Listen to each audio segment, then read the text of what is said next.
எல்லாருக்குமே வணக்கம். இன்னைக்கு நாம பார்க்க போற கதை அக்கா அப்புறம் தம்பி. ஒரு அழகான ஊர்ல சீதாராமன் அப்படிங்கிற விவசாயி அவருடைய மனைவியான ஜானகி அவருடைய பொண்ணு ராமலட்சுமி கூட சேர்ந்து வாழ்ந்துகிட்டு இருந்தாரு. ஜானகி இப்போ 2வது முறையா கர்ப்பமா இருந்தாங்க. நேர மாசமா இருந்த ஜானகி அவங்க பொண்ணு கிட்ட, லக்ஷ்மி, உனக்கு தம்பி வேணுமா தங்கச்சி வேணுமா? எனக்கு தம்பி தாமா வேணும்.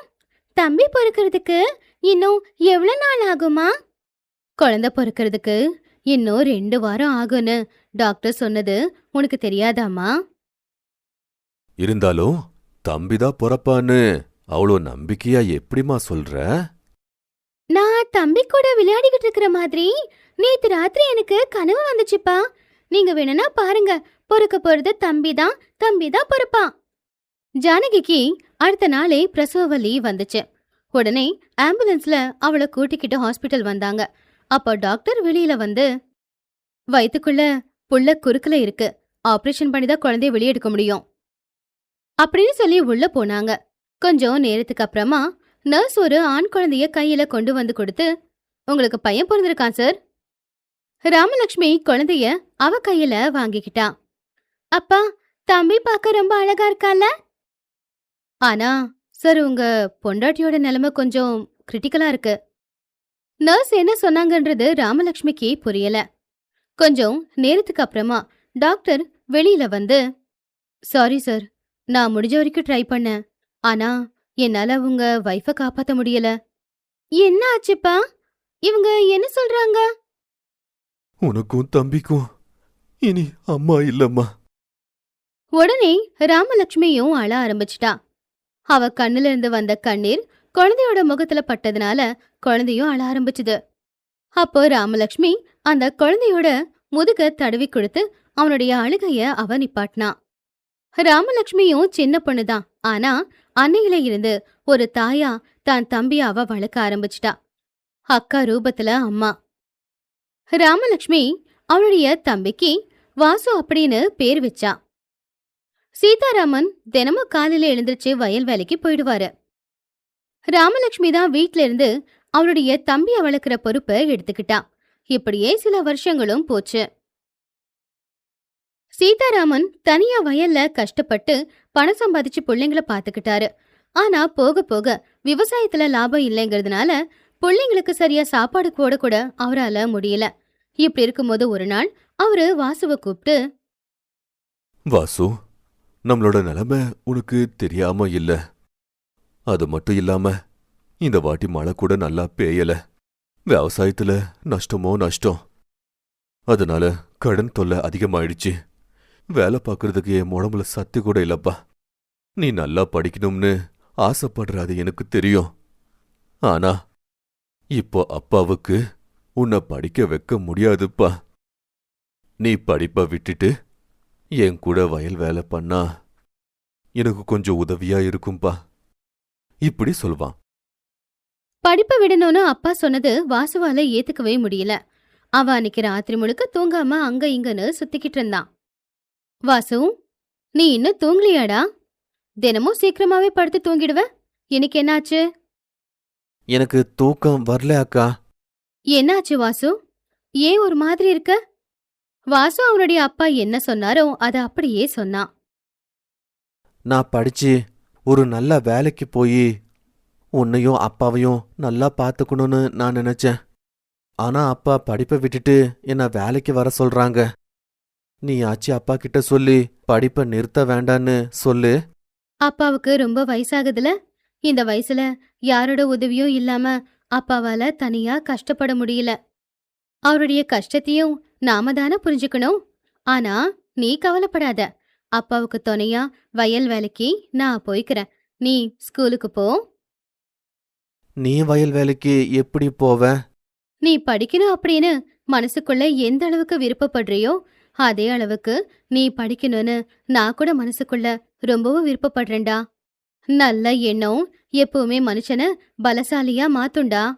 இத்தனை நாளா உனக்கு சாப்பாடு ஊட்டி உன்னை நல்லபடியா பாத்துக்கிட்டு அம்மா இல்லாத குறைய தீத்ததா நான் நம்பிக்கிட்டு இருக்கேன்.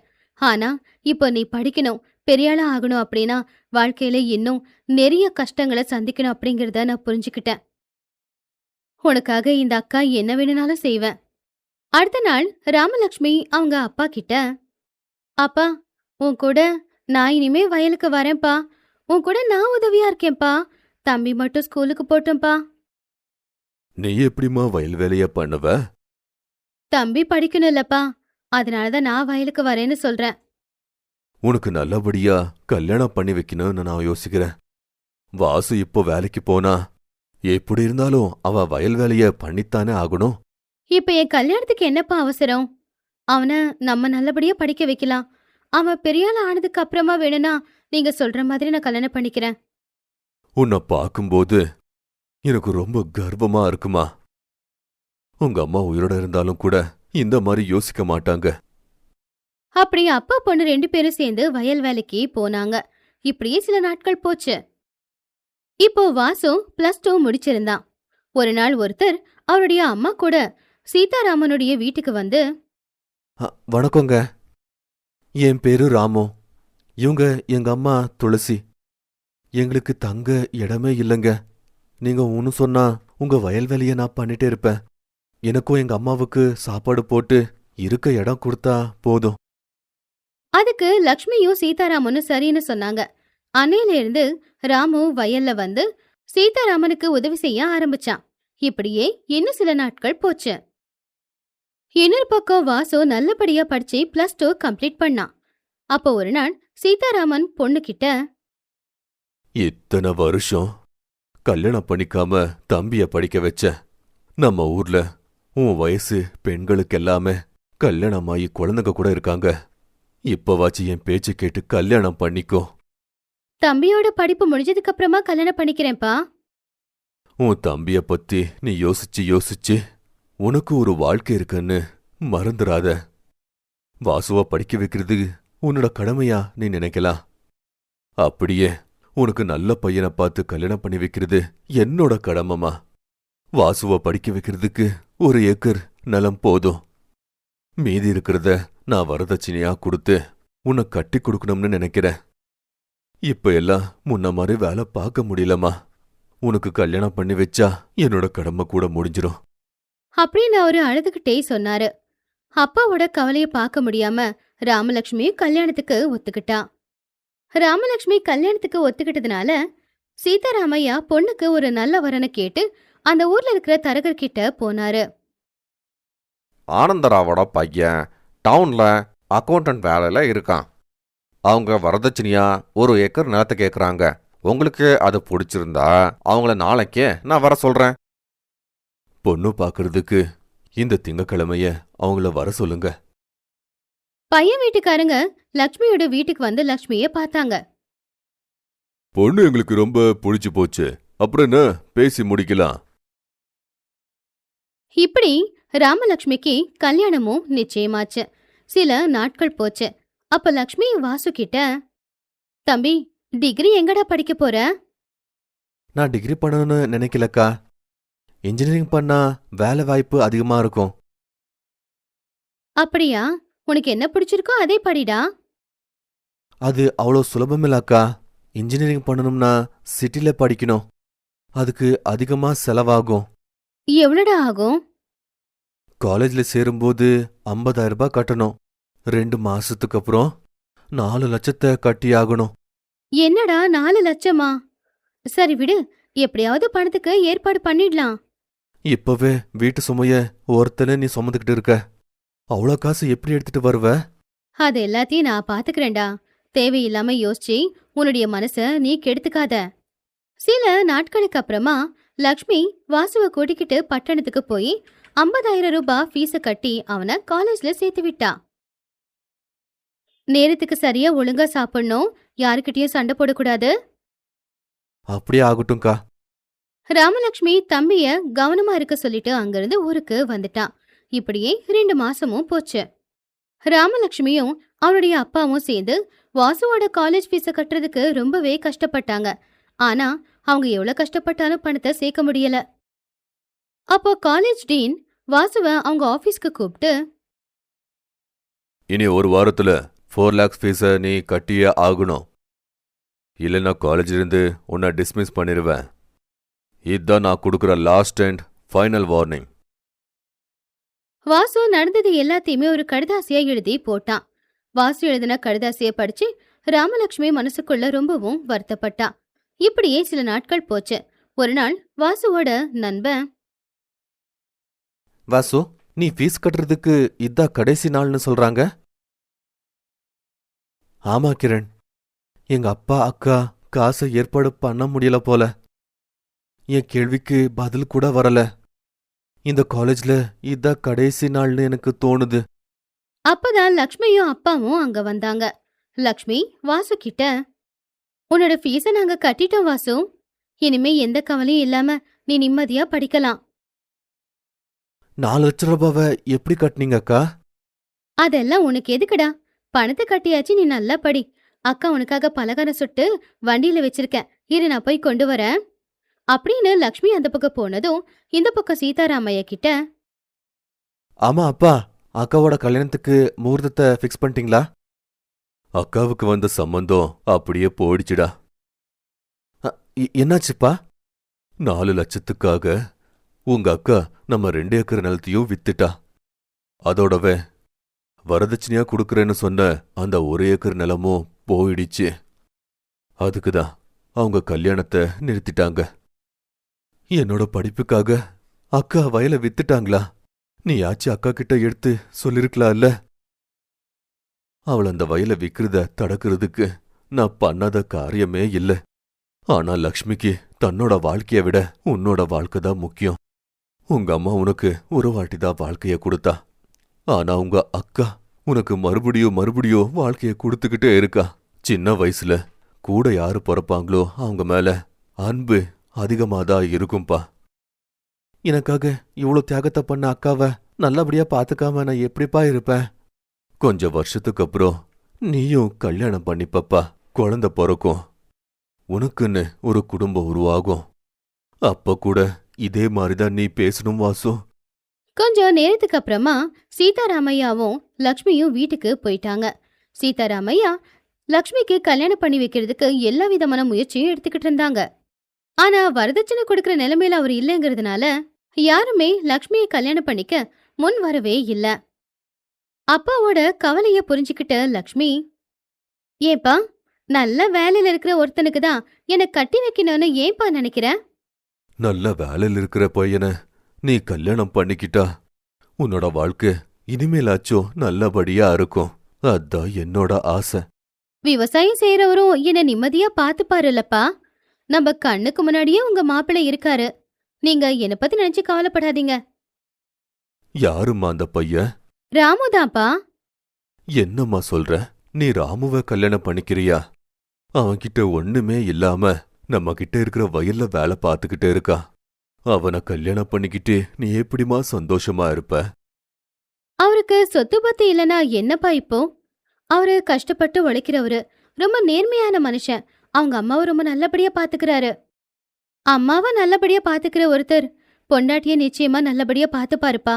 இந்த நல்ல குணந்தாப்பா அவர்கிட்ட இருக்கிற சொத்து அப்படின்னு அவருடைய கருத்தை மட்டும்தான் சொன்னா.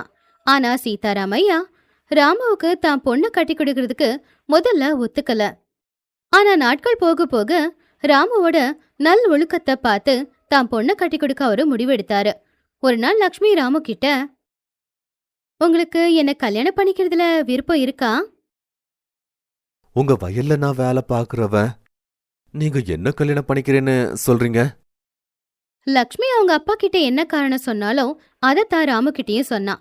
ராமுவை லக்ஷ்மி நல்லா புரிஞ்சுக்கிட்டு இருக்கா அப்படிங்கறதுனால ராமுவுக்கு பிடிச்சது. சில நாட்களுக்கு அப்புறமா அவங்க 2 பேருக்கும் கல்யாணம் ஆச்சு. கல்யாணமாகி 1 வருஷத்துல லக்ஷ்மிக்கு ஒரு பெண் குழந்தையும் பிறந்துச்சு. வாசு குழந்தைய பார்க்க வீட்டுக்கு வந்தப்போ, டேய், பாப்பாவுக்கு நீயே ஒரு நல்ல பேர் வை. குழந்தைக்கு ஜானகின்னு அம்மா பேரை வைக்கலாம். நல்ல பேர் தாண்டா. கொஞ்ச நாளுக்கு அப்புறமா சீதாராமையாவும் இறந்துட்டாரு. 4 வருஷமும் போச்சு.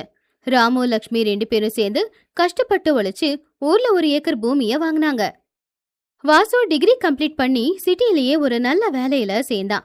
சில மாசத்துக்கு அப்புறமா வாசு ஊருக்கு வந்தான். டேய் தம்பி, நீ சிட்டில வேலை பார்க்கறதுனால ஊர்ல எல்லாரும் உன்னை பெருமையா பேசுறாங்கடா. எனக்கு ரொம்ப சந்தோஷமா இருக்கு. நீ இதே மாதிரி வளர்ந்துகிட்டே இருக்கணும்டா. அந்த விஷயத்த பத்தி பேசதான் நான் இங்க வந்திருக்கேன். நான் சொந்தமா கன்ஸ்ட்ரக்ஷன் கம்பெனிய ஸ்டார்ட் பண்ணலான்னு இருக்கேன். ஆனா அதுக்கு 6 லட்ச ரூபாய் எனக்கு தேவைப்படுது. நம்ம வயலை வித்தா 6 லட்ச ரூபாய் கிடைக்கும்டா. முடிஞ்ச வரைக்கும் சீக்கிரமாவே அந்த பணத்தை உனக்கு கொடுக்கறேன். ஆனா மாமா அதை விக்கிறதுக்கு விடுவாங்களா? அவரு கஷ்டப்பட்டு வாங்கின இடம் விக்கிறதுனா அவருக்கு கொஞ்சம் கஷ்டமா தாண்டா இருக்கும். ஆனா நீ பிசினஸ் ஸ்டார்ட் பண்ணி வாழ்க்கையில நல்லா வரப்போறனா அதுக்கு மாமா தடையா இருக்க மாட்டாருடா. அப்பதான் ராமு வீட்டுக்குள்ள வந்தான். என்ன 2 பேரும் ரொம்ப முக்கியமான விஷயத்த பத்தி பேசுறீங்க போல. ஒன்னும் இல்லைங்க, வாசு சொந்தமா ஒரு கம்பெனி ஸ்டார்ட் பண்ணணும்னு சொல்லிக்கிட்டு இருக்கான். அதுக்கு 6 லட்ச ரூபாய் பணம் செலவாகுமா. அப்படியா? அப்படின்னு நாம வயலை வித்துடலாம். நீ ஒன்னும் கவலைப்படாத. சீக்கிரமா ஏற்பாடு பண்றேன். ஒரு வாரம் நீ இங்கே இரு. காசை வாங்கிக்கிட்டு பட்டணத்துக்கு போவேன். லக்ஷ்மி, தம்பிக்கு சாப்பாடு போடுமா, நான் இப்பவே வரேன். அப்படி சொல்லி ராமு வெளியில போனான். அப்போ லக்ஷ்மி, வயலை விக்கலான்னு நான் உங்க மாமா கிட்ட சொல்லவே இல்லையேடா. அவரே சொல்றாரு. அது நீ பாத்தியா?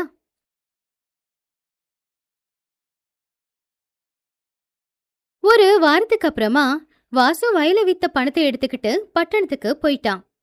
ஒரு கம்பெனிய ஸ்டார்ட் பண்ணி சின்ன சின்னதா ப்ராஜெக்ட் வாங்கி பண்ண ஆரம்பிச்சான். இப்படியே சில மாசங்களும் போச்சு. அவன் நல்லபடியா ப்ராஜெக்ட் பண்றதுனால அவனுக்கு இப்ப பெரிய பெரிய ப்ராஜெக்ட்லாம் கிடைச்சது.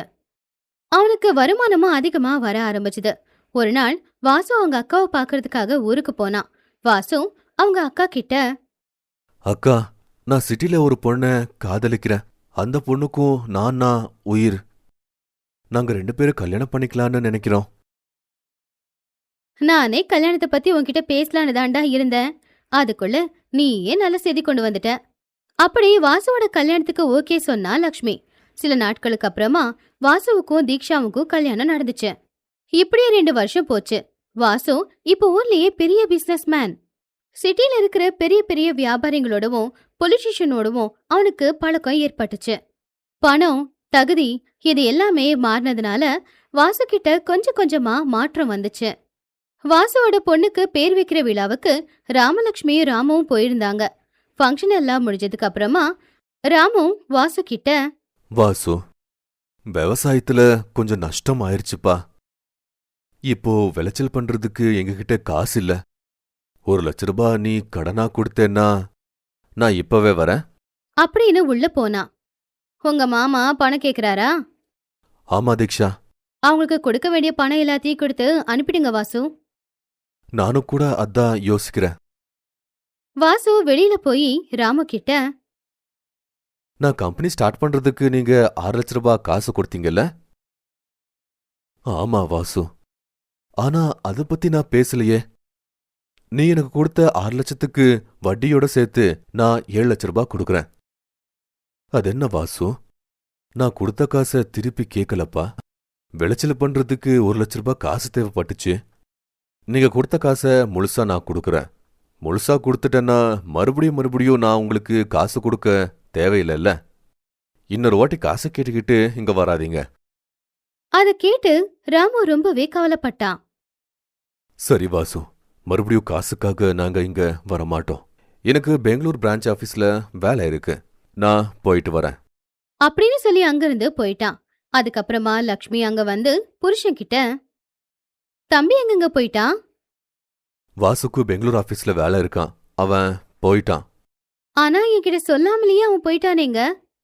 அதை கேட்டு ராமு அவனுடைய மனசுக்குள்ள, வாசு உன்கிட்ட சொல்லாம போனதுக்கே எவ்வளோ வருத்தப்படுறேன். அவ எப்படி மாறிருக்கான்னு உனக்கு தெரிஞ்சதுனா எவ்வளோ வருத்தப்படுவா அப்படின்னு நினைச்சுக்கிட்டான். அதுக்கப்புறமா அவங்க 2 பேரும் அங்கிருந்து ஊருக்கு கிளம்புனாங்க. சில மாசங்களும் போச்சு. ஒரு நாள் லக்ஷ்மி ராமு கிட்ட, ஏங்க, தம்பிய பார்த்து ரொம்ப நாளாச்சுங்க. நம்ம 3 பேரும் ஒரு தடவை அவனை போய் பார்த்துட்டு வரலாங்க. வாசு என்கிட்ட பேசின மாதிரி இவகிட்டையும் பேசுனா லக்ஷ்மியால தாங்க முடியாது அப்படின்னு மனசுக்குள்ள நினைச்சுக்கிட்டு, வாசுக்கு நிறைய வேலை இருக்கும். நாம அங்க போய் எதுக்கு அவனோட நேரத்தை வீணாக்கணும்? அவனுக்கும் என்ன பார்க்கணும் போல இருக்கும் இல்லங்க. ஆனா அவன் நிறைய வியாபாரம் செஞ்சுக்கிட்டு இருக்கான், பிஸியா இருக்கான். அவனால இவ்வளவு தூரம் வர முடியாது. அதனால அடிக்கடி நாம தானங்க அவனை போய் பார்த்துட்டு வரணும். அப்படி லக்ஷ்மி அடம் பிடிச்சதுனால வேற வழி இல்லாம அவளை கூட்டிக்கிட்டு பட்டணத்துக்கு போனா ராமு. அவங்க 3 பேரும் வீட்டுக்கு வர்றத வாசு ஜன்னல் வழியா பார்த்தான். அப்ப வாசு அவனுடைய மேனேஜர் கிட்ட, எங்க அக்கா வந்திருக்காங்க. நான் பிசினஸ் விஷயமா வேற ஊருக்கு போயிருக்கேன்னு அவங்கள அனுப்பிச்சிடு. Okay sir. அவன் வெளியில போய் வாசு சொன்ன மாதிரியே சொன்னான். தம்பி ஊர்ல இருந்து எப்பங்க வருவான்? சார் வர்றதுக்கு 1 மாசம் ஆகும். இப்போ இந்த வீட்டில் அவங்க இருக்கவே மாட்றாங்க. பிஸ்னஸ் வேலையா ஒரு சிட்டிலிருந்து இன்னொரு சிட்டிக்கு அவங்க போய்கிட்டே இருக்காங்க. அப்படின்னு சொன்னான். அத கேட்டு லக்ஷ்மி ரொம்பவும் வருத்தப்பட்டா. ஆனா ராமு ஜன்னல் வழியா வாசு நிக்கிறத பார்த்தான். வாசு மேனேஜர் அனுப்பி பொய் சொல்லியிருக்கான் அப்படிங்கறது அவனுக்கு புரிஞ்சு போச்சு. ஆனா இந்த விஷயம் தெரிஞ்சா லக்ஷ்மி வருத்தப்படுவா அப்படின்னு ராமு அவகிட்ட எதுவுமே சொல்லாம கூட்டிக்கிட்டு வந்துட்டான். இப்படியே நாட்கள் போய்கிட்டே இருந்துச்சு. வாசு வியாபாரத்துல கோடிக்கணக்குல பணம் சம்பாதிச்சான். இப்படியே 12 வருஷமும் ஓடிப்போச்சு.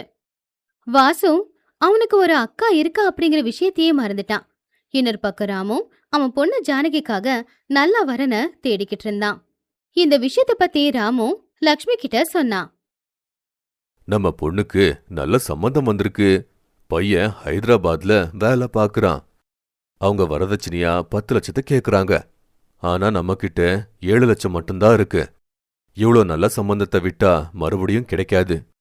ஆனா காசை எப்படி ஏற்பாடு பண்றதுன்னு எனக்கு ஒண்ணுமே புரியல. நீங்க ஒன்னும் கவலைப்படாதீங்க. நான் பட்டணத்துக்கு போய் வாசுகிட்ட அந்த 3 லட்சத்தை கேக்குறேன். என் பொண்ணுக்கு பேர் வச்ச தாய் மாமன். அவளுடைய கல்யாணத்துக்கு எதுவும் செய்யாம போயிடுவானா? நீங்க அத பத்திலாம் ஒன்னும் வருத்தப்படாதீங்க. கண்டிப்பா அவன் என் பொண்ணு கல்யாணத்துக்கு பணம் கொடுப்பான். இந்த 12 வருஷத்துல உன் தம்பி உன்னை பாக்குறதுக்கு ஒரு வாட்டி கூட வரல.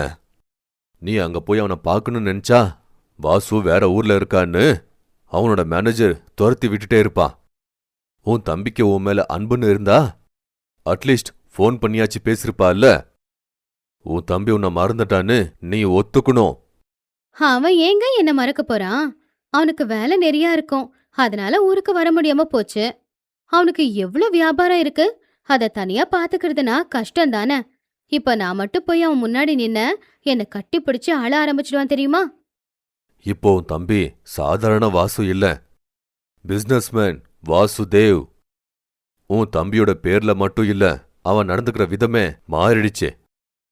உன் தம்பிய சந்திக்கணும்னா பெரிய ஆட்கள் எல்லாம் அப்பாயின்மெண்ட் வாங்கிக்கணும். உன் தம்பிய பார்க்கணும்னு நினைக்கிற அந்த ஆசைய விட்டுருமா. புருஷன் எவ்வளவு சொன்னாலும் லக்ஷ்மி அவளுடைய மனச மாத்திக்கல. அடுத்த நாள் காலையில ராமு கிட்ட சொல்லாமலேயே அவ வாசுவ பார்க்க போனா. அந்த நேரம் வாசு அவனுடைய வீட்டுல உட்காந்து டிவி பாத்துக்கிட்டு இருந்தான். இன்னைக்கு இந்தியால கொரோனா வைரஸ்ங்கிறது தெரிஞ்சிருக்கு. கொரோனா வைரஸ்ல இருந்து பாதுகாப்பா இருக்கிறதுக்கு என்னெல்லாம் பண்ணணும்னு நாம இப்போ பார்க்கலாம். அப்பதான் வாட்ச்மேன் வீட்டுக்குள்ள வந்தான். சார், உங்களை சந்திக்கிறதுக்கு ஒரு பொம்பளை வந்திருக்காங்க. அவங்க உங்களோட அக்கான்னு பொய் வேற சொல்றாங்க. அதுக்குள்ள ராமலட்சுமி வீட்டுக்குள்ள வந்து தம்பிய பார்த்து, இவ்வளவு நாள் ஆச்சுடா உன்னை பார்த்து. இந்த துணியில நீ பாக்குறதுக்கு ரொம்ப அழகா இருக்கடா நீ வெளியே போ வாட்ச்மேன் அப்படின்னு வாட்ச்மேனை வெளியில அனுப்பிட்டான். அப்பதான் ரூமுக்குள்ள இருந்து வாசுவோட மனைவியான தீக்ஷாவும் அவனுடைய பொண்ணு 2 பேரும் ஹாலுக்கு வந்தாங்க. அப்ப அவங்கள பார்த்த உடனே லக்ஷ்மி, எப்படி இருக்கு தீக்ஷா? குழந்தைய பேர் வைக்கும் போது பார்த்தது நல்லா வளர்ந்துட்டா. என்னம்மா அப்படி பாத்துக்கிட்டு இருக்க? நான் உன்னோட அத்தம்மா. அத்தன்னா? நான் உங்க அப்பாவோட அக்காமா. ஆமா, உன்னோட பேர் என்னம்மா? லக்கி. அது ராமலக்ஷ்மி காதுல லக்ஷ்மி அப்படின்னு விழுந்துச்சு. என்னோட பேரும் லக்ஷ்மி தாமா. உங்க அப்பா உனக்கு என் பேரை தான் வச்சிருக்கான் போல. என் பேரு லக்கி, லக்ஷ்மி இல்ல. ஆமா, நீ இங்க எதுக்கு வந்த? நீ பேரு வச்ச என் பொண்ணுக்கு கல்யாணம் நிச்சயமாயிருக்குடா. கல்யாண செலவுக்கு ஒரு 3 லட்சம் ரூபாய் குறையுது. அதான் நீ ஏதாவது ஏற்பாடு பண்ணுவேன்னு தான் உன்கிட்ட கேட்கலான்னு வந்தேன். அடுத்த மாசத்துல நல்ல முகூர்த்த நாள் இருக்கான். நீ ஏன் முன்னாடி வந்து நின்னு என் பொண்ணோட கல்யாணத்தை நல்லபடியா நடத்தி வைக்கணும்டா. காசு வேணும்னா ஒரு லெட்டர் அனுப்பிச்சிருக்கலாம்ல. நீ எதுக்கு இங்க வந்த? இப்போ நீ என்னோட அக்கான்னு வாட்ச்மேனுக்கு தெரிஞ்சிருச்சு. அவனால இன்னும் எத்தனை பேருக்கு தெரிய போதோ தெரியல. முதல்ல அவனை வேலையிலேருந்து எடுக்கணும். ஏண்டா வாசு, நான் உன் அக்கான்னு தெரிஞ்சா என்னடா ஆகும்? என்ன ஆகுமா? நீ என்னோட அக்கான்னு இங்க இருக்கிறவங்களுக்கு தெரிஞ்சதுன்னா அவமானம். நான் எப்படி இருந்தேன்னு நான் யோசிக்க விரும்பல. அதுக்குதான் நான் ஊருக்கே வரல. நீ கூட இங்க வரக்கூடாதுன்னு என் மேனேஜர்கிட்ட போய் சொல்ல வச்சுட்டே இருந்த. இதெல்லாத்தையும் பார்த்தாலும் நான் உன்னை அவாய்ட் பண்றேன்னு உனக்கு புரியலையா? அத கேட்டு லக்ஷ்மி ரொம்பவும் வருத்தப்பட்டா. உங்க அக்கா படிக்காத முட்டாள் இல்லையாடா, அதனால நேரடியா சொன்னாதான் எனக்கு எல்லாமே புரியும். சரி, உன் முன்னாடியே சொல்றேன். இனிமே இங்க நீ வரவே கூடாது. இதே விஷயத்த உன் புருஷன் மூஞ்சி முன்னாடியே நான் சொன்னேன்ல. என்ன உங்க புருஷன் இத உனக்கு சொல்லலையா? ராமு வாசுவ பார்க்க போக வேண்டான்னு ஏன் சொன்னாரு அப்படிங்கறது அப்பதான் லக்ஷ்மிக்கு புரிஞ்சுது. நீ கேக்குற 3 லட்சம் என்னோட ஒரு நாள் ப்ராஃபிட். ஆனா உனக்கு நான் காசு கொடுத்தேன்னா ஏதாச்சும் காசு தேவைப்பட்டுச்சுன்னா மறுபடியும் வந்துட்டே இருப்ப நீ. அதுக்குதான் நான் உனக்கு காசு கொடுக்க மாட்டேன். சீக்கிரமா இங்கிருந்து போயிரு. நான் டைப் ஆகுற கம்பெனி இங்க வந்துகிட்டே இருக்காங்க. நீ என்னோட அக்கான்னு அவங்களுக்கு தெரிஞ்சதுன்னா எனக்கு அவமானம். நான் போயிடுறேன் வாசு. நீ ஒரே ஒரு தடவையாவது அக்கான வாயார கூப்பிடுவேன்னு ஆசைப்பட்டுதான் நான் இங்க நின்னுக்கிட்டு இருக்கேன். ஆனா நான் உன் அக்காங்கிற விஷயத்த நீ மறந்துட்டேங்கிறத நான் இப்ப புரிஞ்சுக்கிட்டேன்டா. அதுக்குள்ள அந்த கம்பெனிக்காரங்க அங்க வந்தாங்க. இவங்க யாரு? இதுக்கு முன்னாடி இவங்கள நான் பார்த்ததே இல்லையே. அ, அ, அவங்க அ, அவங்க இந்த வீட்டுல ஏதாவது வேலை இருந்தா கொடுங்கன்னு கேக்குறதுக்காக தாங்க நான் வந்தேன். மத்தபடி ஒண்ணும் இல்ல. நான் வரேங்க அப்படின்னு சொல்லி லக்ஷ்மி அங்கிருந்து வெளியில வந்துட்டா. ராமு அன்னைக்கு சாயந்தரம் வீட்டுக்கு வந்து சேர்ந்தான். ஜானகி, உங்க அம்மா எங்கம்மா? அம்மா மாமாவை பார்த்துட்டு வரேன்னு பட்டணத்துக்கு போயிருக்காங்கப்பா. போகாதன்னு சொன்னா கூட உங்க அம்மா எதுக்கு அங்க போனாங்க? அப்பதான் லக்ஷ்மி வீட்டுக்கு வந்தா. ரொம்ப கவலையா இருக்கிற லக்ஷ்மிய பார்த்த உடனேயே அங்க என்ன நடந்திருக்கும்னு ராமுக்கு புரிஞ்சு போச்சு. நம்மள வீட்டுக்கு வர வேண்டான்னு வாசு பல வருஷத்துக்கு முன்னாடியே உங்ககிட்ட சொன்னானாங்க. ஆமா லக்ஷ்மி, உனக்கு சொன்னா நீ வருத்தப்படுவேன்னு இத்தனை நாள் அந்த விஷயத்த நான் உனக்கு சொல்லல. வாசுவும் கிட்ட ரொம்ப கடினமா பேசுனான்னு எனக்கு புரியுதுமா. நடந்த எல்லாத்தையும் மறந்துரு. இப்படியே சில நாட்களும் போச்சு. கொரோனாவால நாடு முழுக்க லாக்டவுன் போட்டாங்க. வாசுவுக்கு இருமல் அதிகமா இருக்கிறதுனால அவனுக்கு கொரோனா டெஸ்டையும் எடுத்தாங்க. டெஸ்ட் எடுத்ததுல அவனுக்கு கொரோனா இருக்குங்கிற விஷயம் தெரிஞ்சது. இது கேள்விப்பட்டு தீக்ஷா, என்னங்க, இந்த நர்ஸ் உங்க கூட இருந்து உங்களை பாத்துப்பாங்க. நாங்களும் இங்கே இருந்தா எங்களுக்கும் கொரோனா வந்துரும் இல்லையா? அதனால நானும் லக்கியும் நம்ம ஃபார்ம் ஹவுஸ்க்கு போயிடுறோம். அதன தீக்ஷா, என்ன பாத்துக்க நர்ஸ் மட்டும் இருந்தா போதுமா? நீ என் கூடவே இருந்தா எனக்கு கொஞ்சம் தைரியமா இருக்கும். உன்னை இந்த நிலைமையில பாக்குறது எனக்கும் ரொம்ப கவலையா தான் இருக்கு. ஆனா இந்த நேரத்துல எமோஷனலா யோசிக்க கூடாது. உங்க கூட இருந்தா அப்புறம் என்னோட உயிருக்கும் ஆபத்து வந்துடலாம் இல்லையா? இங்க நின்னு பேசுறது கூட ரொம்ப தப்புதான் அப்படின்னு சொல்லி அவங்க 2 பேரும் அங்கிருந்து ஃபார்ம் ஹவுஸ்க்கு போயிட்டாங்க. வாசுவுக்கு கொஞ்சம் கொஞ்சமா உடம்புக்கு முடியாம போச்சு. இனி இவரு பொழைக்க மாட்டாரு. எவ்வளவு ட்ரை பண்ணாலும் கஷ்டம்தான். இவர்கிட்ட இருந்து கொரோனா எனக்கு வந்துட போகுது. பேசாம இவரை இப்படியே விட்டுட்டு போறதுதான் நல்லது. இந்த நரகத்தை என்னால தாங்க முடியல. கடவுள் எனக்கு சாவு கொடுத்தா நல்லா இருக்கும். வாசுவுக்கு கொரோனா வந்த விஷயம் அவங்க ஊர்ல இருந்து பட்டணத்துக்கு போய் படிச்சுக்கிட்டு இருக்கிற ஒரு பையன் மூலமா லக்ஷ்மிக்கு தெரிய வந்துச்சு. அப்ப லக்ஷ்மி புருஷன் கிட்ட, நான் உடனே என் தம்பிய பார்க்க போகணுங்க. பாவம் அவன் அங்க எவ்வளவு கஷ்டப்படுறானோ என்னவோ. இப்ப நாம வெளியே கூட போக முடியாதுமா. அப்படி இருக்கும்போது ஹைதராபாத் வரைக்கும் எப்படி போவ? உன்னை அந்த மாதிரி அவமானப்படுத்துற உன் தம்பிக்கிட்ட நீ போயே ஆகணுமா? அவன் என்ன வேண்டான்னு நினைச்சிருக்கலாம். நான் அவனை வேண்டான்னு நினைக்கலையேங்க. அவன் என்ன அக்காவா நினைக்கலனாலும் பரவாயில்ல. ஆனா என் மனசு எப்பவுமே அவன் நல்லா இருக்கணும்னு கேட்டுக்கோங்க. நீ என்ன சொன்னாலும் கூட நான் உன்னை அங்க போக விட மாட்டேன். உனக்கு உன்னோட தம்பி முக்கியம்னா எனக்கு நீ அதை விட முக்கியம். இப்போ நீ அங்க போறது உன்னோட உயிருக்கே ஆபத்து. அப்படி ராமு லக்ஷ்மியை அனுப்புறதுக்கு ஒத்துக்கவே இல்ல. ஆனா லக்ஷ்மி வீட்ல இருக்கிற ஒரு தங்க செயினை எடுத்துக்கிட்டு பின்வாசல் வழியா ராமுவுக்கு தெரியாம வீட்டை விட்டு வெளியில வந்தா. அவளுக்கு இப்போ சிட்டிக்கு போறதுக்கு எந்த ஒரு வழியும் இல்ல. அப்போ ஒருத்தன் ஒரு கண்டெய்னர் வண்டியோட சிட்டிக்கு போய்கிட்டு இருந்தான். அப்ப அவன் வழியில என்கிட்ட கூட காசு இல்ல. நான் உனக்கு உதவி பண்ற நிலைமையில இல்ல அண்ணன். அப்படின்னு சொல்லி போன் வச்சிட்டான். அதே நேரம் லக்ஷ்மி அவன் பக்கத்துல போய், தம்பி, நான் சிட்டிக்கு போகணும், நீ அங்கதான் போறியாப்பா? ஆமா, ஆனா டிரைவர் இல்லாம இன்னொரு ஆள் இருந்தாங்கன்னா போலீஸ் வண்டிய சீஸ் பண்ணிக்கிட்டே இருக்காங்க. நான் உன்னை கண்டெய்னர்ல கூட்டிட்டு போக முடியாது. என் தம்பிக்கு கொரோனா வந்திருக்குப்பா. நான் அவன் பக்கத்துல இருந்து அவனை பாத்துக்கணும். தயவு செஞ்சு என்ன சிட்டிக்கு கூட்டிட்டு போப்பா. போலீஸ்காரங்க கண்ணுல படாம நான் அந்த டப்பாக்குள்ள உக்காந்துக்கிறேன்ப்பா. ஹைதராபாத் வரைக்கும் அந்த கண்டெய்னர்ல உக்காந்துருப்பியா? உள்ள சுவாசிக்க முடியாது. அதெல்லாம் முடியாது, இங்கிருந்து போ. உனக்கு இந்த தங்க செயினை கொடுக்கறேன், தயவு செஞ்சு கூட்டிட்டு போப்பா. தங்க கொலுசா? சரி, நான் கூட்டிக்கிட்டு போறேன். லக்ஷ்மி அந்த கண்டெய்னருக்குள்ள போய் உக்காந்துக்கிட்டா. வண்டி கொஞ்சம் தூரம் போகும்போது அவ உள்ள சுவாசிக்க முடியுதோ இல்லையோ? அப்படின்னு அவன் வண்டியை நிறுத்தி பார்க்கும்போது பாவம் லக்ஷ்மி வேர்வையாலேயே நனைஞ்சு போயிருந்தா. தங்க கொலுசுக்கு ஆசைப்பட்டு நான் லாரில ஏற விட்டேன். ஹைதராபாத் போறதுக்கு 6 மணி நேரம் ஆகும். அங்க போற வரைக்கும் உன்னால உக்கார முடியாதுமா. எங்க கம்பெனி கண்டெய்னர் ஒன்று உங்க ஊருக்கு போய்கிட்டே இருக்கு. உன்னை அதுல நான் ஏத்தி விடுறேன். நீ உங்க ஊருக்கு போயிருமா? நான் என்னோட தம்பிய பார்க்க நிச்சயமா போய் ஆகணுப்பா. நீ ஒன்னும் கவலைப்படாத, எனக்கு எதுவும் ஆகாது. ரொம்ப ரொம்ப நீ அடம் பிடிக்கிறம்மா. சரி, இந்த தண்ணியாச்சு குடிங்க. கடைசியில அந்த கண்டெய்னர் சிட்டிக்கு எப்படியோ வந்து சேர்ந்துச்சு. டிரைவர் கண்டெய்னர் ஓபன் பண்ணி பார்த்தா லக்ஷ்மி மயக்கம் போட்டு விழுந்திருந்தா. உடனே தண்ணியை தெளிக்கவும் லக்ஷ்மி கண் முழிச்சு பார்த்தா. இப்போ எப்படிமா இருக்கீங்க? எனக்கு ஒன்னும் ஆகலப்பா. என் தம்பி வீட்டுக்கு நான் வந்துட்டேனா, இந்த கஷ்ட காலத்துல நீ செஞ்ச உதவிய நான் மறக்க மாட்டேன்ப்பா. இந்தாப்பா, நான் உனக்கு கொடுக்கறேன்னு சொன்ன தங்க செயினு. இல்லம்மா, எதுக்குப்பா வேண்டான்னு சொல்ற? உன்னை பார்க்கும்போது எங்க அண்ணன் ஞாபகத்துக்கு வராங்க. எங்க அண்ணா கூட உங்களை மாதிரியே என்ன கஷ்டம் வந்தாலும் என் கூடவே இருந்தாங்க.